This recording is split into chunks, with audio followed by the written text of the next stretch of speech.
Hello दोस्तों, कैसे हैं आप लोग। आशा करता हूँ कि आप बहुत अच्छे होंगे। दोस्तों, आज के इस लेक्चर में हम जो लास्ट लेक्चर हम छोड़ के गए थे उसे हम इसी लेक्चर में कंटिन्यू करेंगे।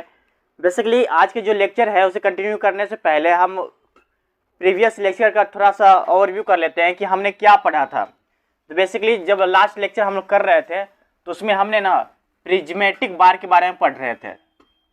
प्रिज्मेटिक बार के बारे में, ये क्या होता है, इसका डेरिवेशन कैसे होता है, इसका फॉर्मूला क्या होता है। फॉर्मूला हमने देखा था gamma L square upon 2e, ये हमने देखा था फॉर्मूला, ठीक है। और अगर हम बात कर ले कॉनिकल बार के बारे में, तो कॉनिकल बार के बारे में हमने पढ़ा था, है ना। इस तरह के स्ट्रक्चर होते हैं।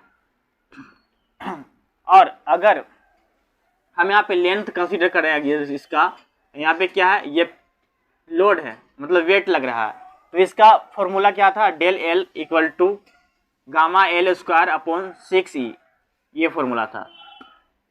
आई होप दोस्तों आप समझ गए होंगे लास्ट लेक्चर अच्छे से। अगर आपको थोड़ा सा भी डाउट था या डाउट है तो आप हमारे कमेंट सेक्शन में मैसेज करना, या तो हमारे टेलीग्राम ग्रुप में या व्हाट्सएप चैनल ग्रुप में हमारा मैसेज कर देना, ठीक है। तो मैं जितने भी डाउट्स होंगे और जितने भी क्वेश्चन की क्वेरी होगी सब मैं सोल्व कर लूँगा।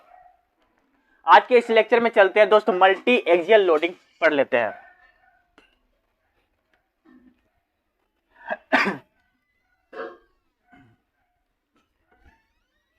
तो बेसिकली मल्टी एक्सियल लोडिंग जो ये हम चैप्टर पढ़ रहे हैं ये एक्सियल लोडिंग पे ही आधारित है। मतलब कि जब हम कोई बीम पे किसी तरह का लोड लगाते हैं तो वो बीम पे मतलब कि परपेंडिकुलर, क्रॉस सेक्शन के परपेंडिकुलर में हम लोड लगा रहे हैं ना, उसे क्या कहते हैं, एक्सियल लोड कहते हैं। तो ये मल्टी एक्सियल लोडिंग हमने जो पढ़ रहे थे अभी तक, वो क्या था, 1D में, बस 1D में लोड लग रहा है वही पढ़ रहे थे, है ना। इसके बाद अब हम पढ़ेंगे मल्टी एक्सियल लोडिंग, मतलब कि एक डायमेंशन में, 2 डायमेंशन में और 3 डायमेंशन में लोड लग रहा है, तो उसका हम डिफ्लेक्शन कैसे निकालेंगे, उसका स्ट्रेन कैसे निकालेंगे, यहाँ पे हम पढ़ने की कोशिश करेंगे अभी। जैसे देखो दोस्त कि अगर मैं कोई स्ट्रक्चर बनाऊं, इस तरह का कोई स्ट्रक्चर बनाऊं, इस तरह का कोई स्ट्रक्चर बनाऊं मैं, तो देखो अगर एक्स डायरेक्शन में एक्सियल लोड लगेगा तो कैसा होगा, इस डायरेक्शन में एक्सियल लोड लगेगा तो सिग्मा एक्स हो जाएगा, ठीक है।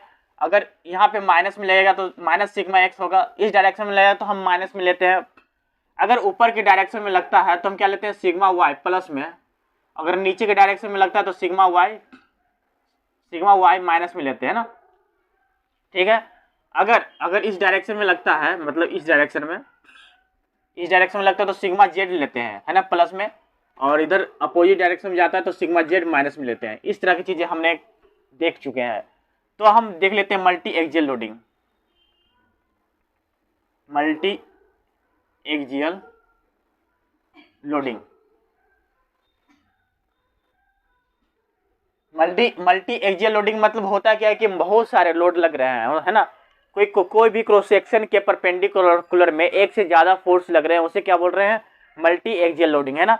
इसके इस साइड में भी फोर्स लग रहे हैं, इसके इस साइड में भी फोर्स लग रहे हैं, इसके अपर साइड में भी, लोअर साइड में भी, इसके बैक साइड में भी, फ्रंट साइड में भी, सभी जगह फोर्स लग रहे हैं। जैसे कि अगर मैं बताऊं तो जैसे कि अगर ये क्या है, एक्सिस है, ठीक है, एक्स एक्सिस ये हो गया, ये क्या है, वाई एक्सिस, और ये क्या है, जेड एक्सिस, ये तीनों। तो आई होप अगर इस पे हम कोई एक डायग्राम बनाते हैं, डायग्राम, तो ये क्या होगा, इस तरह से एक डायग्राम बन जाएगा ना, इस तरह से एक डायग्राम बन जाएगा, है ना। तो इस पे हम आसानी से फाइंड आउट कर सकते हैं कि कोई भी एक्सियल लोड कैसा होगा। तो इस डायरेक्शन में कोई भी होगा, इस डायरेक्शन में, उसे हम एक्स डायरेक्शन में एक्सियल लोड कंसीडर करेंगे। अगर इस डायरेक्शन में है तो माइनस एक्स डायरेक्शन में, है ना। अगर इस डायरेक्शन में है तो क्या है, वाई, सिग्मा वाई। अगर इस डायरेक्शन में माइनस सिग्मा वाई, है ना। अगर इधर के डायरेक्शन में आ रहा तो क्या, यहाँ क्या हो गया, जेड सिग्मा जेड प्लस में। अगर इधर जा रहा है तो क्या हो गया, माइनस सिग्मा जेड हो जाएगा। आई होप आपको ये सारी चीज़ें समझ में आ गई होंगी।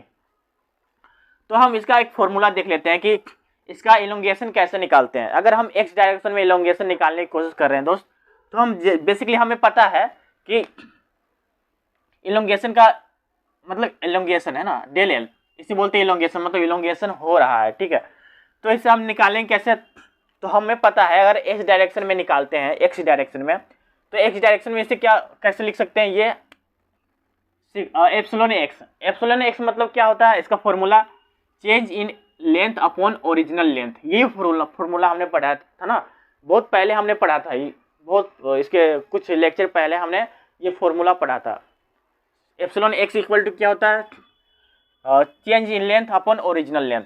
तो यहाँ पे ना इसका ये फॉर्मूला भी हो जाता है, एप्सिलॉन एक्स इक्वल टू क्या हो गया, sigma X upon E minus mu sigma Y upon E minus mu sigma Z upon E, ये हो गया। अगर हम इस तरह से लिखने की कोशिश करेंगे तो आई होप आप ये भी लिख सकते हैं, del L equal to L equal to epsilon X equal to क्या है, sigma X upon E minus mu sigma Y upon E minus mu sigma Z upon E. I hope आपको समझ में आ रहा होगा दोस्त, ठीक है, आई होप आपको समझ में आ रहा होगा इतना, है ना। अगर हम बाई एक्सियल के लिए लिखे, ये बेसिकली ये ट्राई एक्सियल के लिए था, है ना, तीनों 3D कंडीशन के लिए। अगर हम बाई एक्सियल के लिए लिखने की कोशिश करेंगे तो बाई एक्सियल के लिए क्या हो जाएगा, for Y axial biaxial में क्या होता है, सिग्मा जेड 0 हो जाता है ना, सिग्मा जेड 0 हो जाता है। तो देखो यहाँ पे क्या करेंगे, तो del L equal to L हो जाएगा, है ना, फिर epsilon X equal to sigma X upon E minus Y minus mu sigma Y upon E, इतना ही आएगा, क्योंकि sigma Z upon sigma Z equal to 0 हो गया ना, क्योंकि ये 2D कंडीशन में हम ले रहे हैं, तो ये फॉर्मूला आ जाएगा, ये फॉर्मूला आ जाएगा। और ये फॉर्मूला बहुत ज़्यादा इंपॉर्टेंट है। ये क्या है, ये मतलब एक एक्सिस के लिए, एक एक्सिस के लिए, मतलब सिर्फ इस डायरेक्शन के लिए, है ना। अगर कोई भी फोर्स इस डायरेक्शन में लग रहा है, ये अगर ये क्रॉस सेक्शन है, इसके परपेंडिकुलर में कोई फोर्स लग रहा है, तो उसके लिए ये यहाँ पे निकाल लेंगे फॉर्मूला, ठीक है। ये फॉर्मूला बहुत ज़्यादा इंपॉर्टेंट है। अब देख लेते हैं क्या है वाई एक्सिस के लिए, for Y axis for Y axis देखो वाई एक्सिस में हम क्या देखते हैं, जब एप्सिलॉन वाई इक्वल टू क्या होता है, देखो जैसे कि एप्सिलॉन वाई इक्वल टू क्या था, इसमें भी change in length upon original length, है ना, एप्सिलॉन मतलब change in length upon original length. तो इसमें क्या फॉर्मूला हो जाएगा, फॉर वाई के लिए निकाल रहे हैं, तो क्या होगा, epsilon Y equal to sigma X upon E, सिर्फ यहाँ पे सिग्मा वाई होगा, sorry, sigma Y upon E minus mu sigma X upon E minus mu sigma Z upon E, ठीक है, इतना हो जाएगा इसका फॉर्मूला। तो अगर हम ऐसे देखें तो summation of Y equal to, जैसे ऐसे लिख देता हूँ, del L equal to L, del L upon L equal to epsilon Y equal to sigma Y upon E minus mu sigma X upon E minus mu sigma Y upon sigma Z upon E. Basically ये जो आप mu देख रहे होगे, है ना, आप यहाँ पे देख रहे होगे म्यू क्या है, पॉइजन रेशियो। मैंने बताया था पॉइजन रेशियो क्या होता है, लेटरल स्ट्रेन अपॉन और लॉन्गिट्यूडिनल स्ट्रेन। जैसे देखो म्यू इक्वल टू क्या था, जैसे कि माइनस डेल एल, सॉरी ऐसे लिख लेते हैं, ई मोड था del D upon D upon ये हो गया डेल एल अपॉन एल, ये हो गया इसका फॉर्मूला, ठीक है। म्यू का मतलब इसे बोलते हैं, क्या बोलते हैं, पॉइजन रेशियो। तो पॉइजन रेशियो की वैल्यू कितना होता है, 0 से लेकर के 0.5 तक। ये हमेशा याद रखो, क्योंकि कभी कभार ये एक नंबर में पूछ देता है कि म्यू की वैल्यू क्या होती है, 0 से लेकर 0.5 तक। अब यही म्यू यहाँ पे भी आएगा, ठीक है। बेसिकली अगर इसे निकालने की कोशिश करेंगे तो म्यू यहाँ पे अक्सर दिया रहता है, तो आपको निकालने की जरूरत नहीं होगी। और म्यू जो है मटेरियल के अनुसार वेरी करता है, कभी किसी का जो है म्यू जो है 0.25 आ जाएगा, कभी 0.1 आ जाएगा, इस तरह से चीज़ें।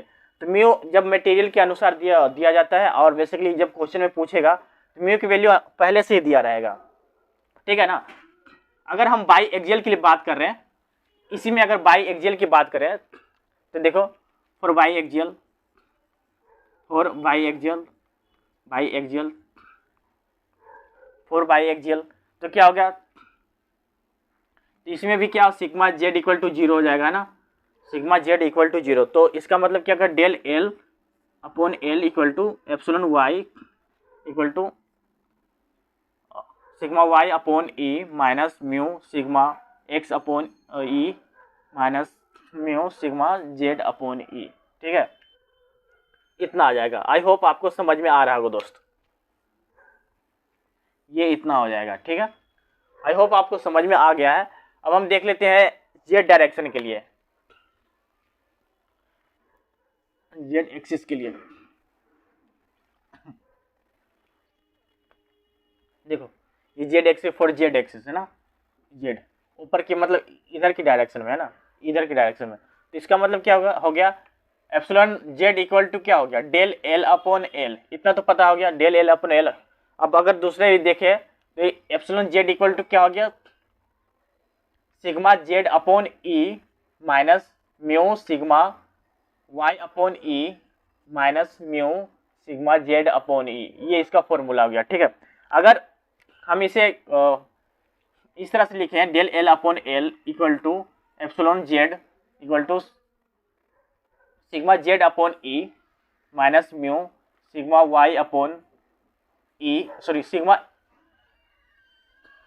यहाँ पे क्या था सिग्मा जेड, यहाँ सिग्मा एक्स होगा भाई, सिग्मा एक्स सिग्मा वाई, ठीक है, सिग्मा एक्स सिग्मा वाई। यहाँ क्या होगा, सिग्मा एक्स हो गया माइनस म्यू सिग्मा क्या होगा, सिग्मा वाई अपॉन ई, ये इतना हो गया। आई होप आपको इतना समझ में आ गया है, ठीक है, ठीक है ना। अगर हम इसमें बाई एक्सियल की बात करें तो क्योंकि सिग्मा जेड इक्वल टू 0 ही है, सिग्मा जेड अगर 0 ही है तो पूरा लेंगे तो पूरा 0 हो जाएगा, है ना। तो इसका मतलब सिग्मा जे यहाँ पे 0 ही हो जाएगा, ठीक है, तो इसका बाई एक्सियल नहीं होगा। तो आई होप आपको इस सारी चीज़ें समझ में आ गई होंगी। इसके कुछ न्यूमेरिकल है, कुछ क्वेश्चन है, हमें इस फॉर्मूला को अच्छे से समझने के लिए एक न्यूमेरिकल कर लेते हैं ताकि हमारे दिमाग में सारी चीज़ें अच्छे से क्लियर हो जाए।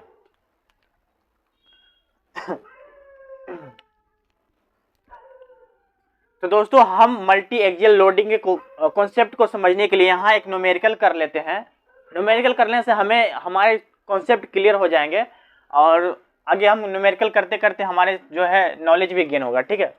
तो यह क्वेश्चन में दिया हुआ है, a mild steel bar of square cross section 25 mm into 25 mm is 1 metre long, it is subjected to biaxial stress sigma X कितना है 480 न्यूटन पर mm स्क्वायर, मतलब कि मेगा पास्कल में दिया हुआ है, ठीक है। और सिग्मा वाई वो भी दिया हुआ है कितना 400 न्यूटन पर mm स्क्वायर, ठीक है। ये बेसिकली टेंसाइल में है, ये कंप्रेशन में है। ई की वैल्यू दिया हुआ क्या है 2 × 10⁵ न्यूटन पर mm स्क्वायर। उसके बाद म्यू की वैल्यू दिया हुआ है 0.5, मैंने बताया था ना कि म्यू की वैल्यू हमेशा दिया हुआ रहता है, यहाँ दिया हुआ है। फिर निकालना क्या, what is the elongation of the bar in mm x direction, ठीक है। तो बेसिकली सबसे पहले ना हम समझना होगा कि क्या दिया हुआ है, sigma x basically cross section दिया हुआ है, ठीक है। तो मतलब कि एरिया हम लिख लेते हैं ऐसे, क्या क्या दिया हुआ है, एरिया दिया हुआ है कितना है 25 × 25 mm स्क्वायर, ठीक है। और लेंथ क्या दिया हुआ, length 1 metre, 1 metre equal to क्या हो गया 100 मिलीमीटर, इतना हो गया ना, ठीक है। It is subjected to biaxial stress, by axial stress यहाँ भी आ गया। तो बाई एक्सियल स्ट्रेस मतलब क्या हो गया, बाई एक्सियल स्ट्रेस मतलब sigma Z equal to 0 consider करेंगे, है ना। अब केवल क्या कंसिडर करेंगे, sigma X and sigma Y consider करेंगे, ठीक है। उसके बाद देखो सिग्मा एक्स क्या है, सिग्मा एक्स क्या है टेंशन में, सिग्मा एक्स क्या है टेंशन, मतलब सिग्मा एक्स क्या है प्लस में लेंगे, है ना 480 मेगा पास्कल। और सिग्मा वाई क्या है कंप्रेशन में, मतलब कि माइनस में है। देखो मैं बताता हूँ वे डायग्राम बना के कैसे होता है, 400 मेगा पास्कल, ठीक है। अब ई की वैल्यू दिया हुआ है, ई की वैल्यू क्या दिया हुआ है 2 इंटू 10⁵ ये भी मेगा पास्कल में है, ठीक है, मेगा पास्कल। एंड यहाँ पे म्यू की वैल्यू दिया हुआ है, म्यू की वैल्यू क्या है 0.5। म्यू का बेसिकली कोई यूनिट नहीं होता, ये यूनिट लेस होता है, क्योंकि यहाँ पे देखो लेटरल स्ट्रेन अपॉन क्या है ओरिजिनल, क्या कहते हैं लॉन्गिट्यूडनल। तो यहाँ पे देखो ये जो यहाँ पे भी mm आएगा, यहाँ पे भी mm आएगा, तो ये दोनों कट हो जाएगा ना, तो इसका मतलब यहाँ पे कोई इसका क्या ऐसा यूनिट नहीं होगी, समझ गया ना। तो देखो अब डायग्राम में हम समझ लेते हैं कि कैसे हम इस डायग्राम को सॉल्व करेंगे। तो देखो क्या कह रहा है, सिग्मा एक्स क्या 480, मतलब कि सिग्मा एक्स इधर भी प्लस में जाएगा, है ना, सिग्मा एक्स इधर भी प्लस में और सिग्मा एक्स इधर भी क्या है प्लस में, क्योंकि ये टेंशन में है ना। अब क्या सिग्मा वाई क्या है कंप्रेशन में, तो कंप्रेशन में मतलब ये इस तरह से आएगा यहाँ पे, ये भी इस तरह से आएगा यहाँ पे, है ना। अब देखो अब क्या कर रहा है यहाँ पे, ये क्रॉस सेक्शन है, क्रॉस सेक्शन का डायमेंशन कितना है 25 mm इंटू 25 mm।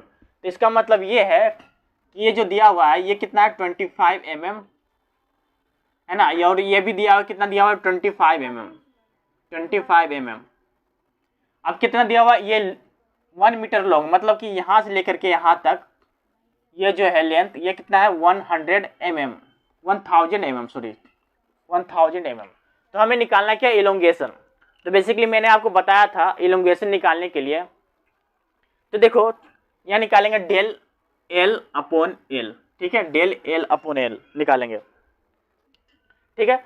जब हम निकालेंगे तो देखो क्योंकि हमने माना था कि क्या है बाई एक्सियल लोड, तो क्या सिग्मा जेड इक्वल टू 0 हो जाएगा, तो एप्सिलॉन एक्स इक्वल टू क्या होगा, epsilon X equal to sigma X upon E minus mu sigma Y upon E, इतना, ठीक है, इतना।